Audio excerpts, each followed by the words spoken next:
ఎన్టీఆర్ జిల్లా మైలవరంలో ఎమ్మెల్యే వసంత కృష్ణప్రసాద్ పర్యటించారు. అక్కడ ఏర్పాటు చేసిన మెగా రక్తదాన శిబిరాన్ని ప్రారంభించారు. వైసీపీ నేత మాజీ మంత్రి జోగి రమేష్ పైన ఆగ్రహం వ్యక్తం చేశారు. ఇక జోగి రమేష్ తన కుమారుడి అరెస్టును రాజకీయం చేయాలని చూస్తున్నారని మండిపడ్డారు.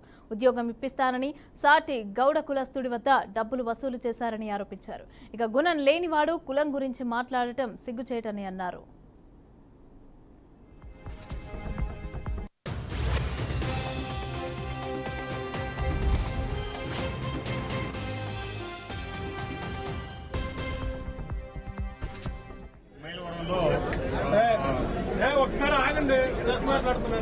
Blood donation camp Lions club వారు అట్లాగే కోడూరు మన మనోజ్ కుమార్ గారి ఆధ్వర్యంలో రక్తదాన శిబిరం ఏర్పాటు చేయడం జరిగింది.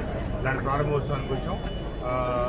తప్పకుండా పేదలకు ఉపయోగమైనటువంటి బ్లడ్ డొనేషన్ కార్యక్రమాలు నిరంతరం కొనసాగాలని చెప్పి కోరుకుంటా ఉన్నాం.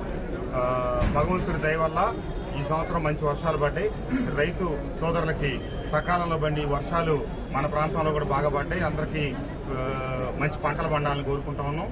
అలాగే సాగర్ నీళ్లు కూడా నేను దాదాపుగా 15-20 రోజుల క్రితం మాట్లాడితే అప్పుడు రెడ్డిగూడలో ఉన్నటువంటి రైతులు కొద్ది రోజులు ఆగమన్నారు. మొన్న మొదలెట్టేటప్పటికి కొద్దిగా మళ్ళీ నీటి ఎద్దడి మొదలైంది.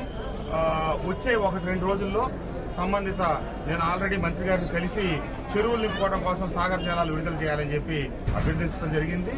మళ్ళా కూడా ఎల్లుండి దాని మీద హైదరాబాద్ లో కూడా ఒక మీటింగ్ పెట్టి ఉత్తమ్ కుమార్ రెడ్డి గారిని కలవాలని చెప్పి మన రాష్ట్ర ప్రభుత్వ ప్రతినిధులు ప్లాన్ చేస్తా ఉన్నాం.